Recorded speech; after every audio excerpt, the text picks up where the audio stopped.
ele vem numa sucessão de curas.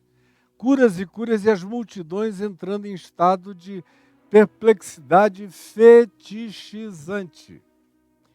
Perplexidade fetichizante. Aí Jesus, que abomina o fetiche, que não faz discriminação entre fetiche e fetiche, fetiche para ele é um só. E qualquer coisa que seja fetichizada perde a sua essência, é roubada do seu conteúdo e do seu significado, até mesmo ele, Jesus. Por isso é que no verso 18 do capítulo 8 se lê: depois de tanta cura, de tantos milagres, de tantas multidões olhando, ai, que coisa, querem levar pedaços dele, todo mundo quer tirar pedaços, querem sacralizar, e Jesus não é sacralizável. Jesus não tem nada a ver com o sacro. O sacro precisa de lugar, de endereço, de fixação, de imobilidade, precisa de palpabilidade, precisa de todos esses elementos que têm a ver com o folclore. Isso é o que o sacro disso o sacro é feito. Jesus é o santo. E os demônios sabem muito bem, eles saem das pessoas dizendo: ele é o santo Cristo de Deus. O santo é móvel, é absolutamente livre, não se repete, não é algo para a gente dizer, está aqui o santo graal, ou a mesa sagrada. Isso aqui é coisa da religião. O evangelho não é assim. No evangelho não há nada sagrado. No evangelho tudo é santo, mas não é sagrado. Quando você enfia a linguagem do sagrado nas coisas, eu olho e vejo, meus queridos amigos, digo, não deram salto quântico ainda estão lá na perspectiva newtoniana da religião do atraso, não viram ainda que o evangelho não carrega a semântica do sagrado. É a religião, é a teologia, é a antropologia religiosa, é a psicologia religiosa que trabalham com essas categorias. É a arqueologia religiosa, mas o evangelho é do santo. E o santo não tem essa tangibilidade e não tem essa fixidez e não se deixa colocar sob e dentro de container algum. Aí quando vem as multidões e começam a olhar para ele, com aquele olhar de sacro adoração, de sacro fetichização, de sacro admiração, que é o passo seguinte é querer pedacinhos. Ele estava pisando nessa pedra aqui, enquanto pregava, então vamos levar essa pedra. Essa pedra deve ter um poder. Vamos, como a gente vê a religião fazendo,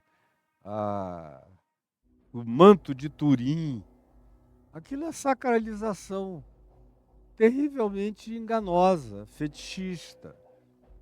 Como o tal do Santo Grau, que é uma invenção pavorosa, do século XII para cá, e ocupa um espaço enorme desnecessário, tudo tolice, bobagem. Ou quando você vê os elementos da Eucaristia, que são imediatamente declarados sagrados, porque assim você cria aquele olhar que fetichiza a hóstia, o pão, o vinho, ao invés de normalizá-los e naturalizá-los.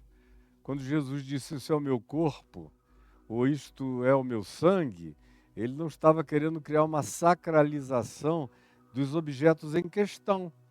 Ele estava só dizendo: todas as vezes que comerdes deste pão, ou beberdes do cálice, ou comerdes ou beberdes qualquer coisa, façam tudo com gratidão em memória de mim, porque é pela gratidão que vocês recebem tudo, e é pela gratidão que vocês são santificados, e é pela gratidão que todas as coisas são feitas puras, e é pela gratidão que vocês mesmos são curados. Ele está ensinando não uma magia, mas um processo eficaz e efetivo de cura mental, de terapia em todos os múltiplos níveis da vida e de liberdade de pensamento. A mulher em Samaria é que queria um lugar sacrossanto. Senhor, aonde é que se deve adorar? Neste monte Gerizim, aqui em Samaria, ou em Jerusalém? Onde é o lugar onde se deve adorar? Aí Jesus diz, e nem aqui, nem lá, em nenhum lugar. Deus é espírito. Ele não fica contido numa montanha, não é como Deus das montanhas, dos povos, os deuses pequenos, os deuses menores, os deuses dos cultos paganizados, fetichizados, diminutivos, o Deus dos elementos. Não. Ele é aquele em quem todas as coisas existem. Ele mesmo não é nenhuma das coisas que nele existem. Ele é imanente em tudo, mas ele não é a coisa dentro da qual, ou através da qual, ou mediante a qual ele manifesta a sua pervasividade, a sua imanência. Tudo é nele, mas ele não é as coisas que nele são. Ele é espírito. E importa que os seus adoradores o adorem em espírito e em verdade, são esses, Jesus diz, que o Pai procura para serem seus adoradores. Esse tipo de consciência, de percepção, de entendimento, é que aprende a viver com Deus, a adorar a Deus, a ser de Deus, em todas as circunstâncias, lugares ou situações.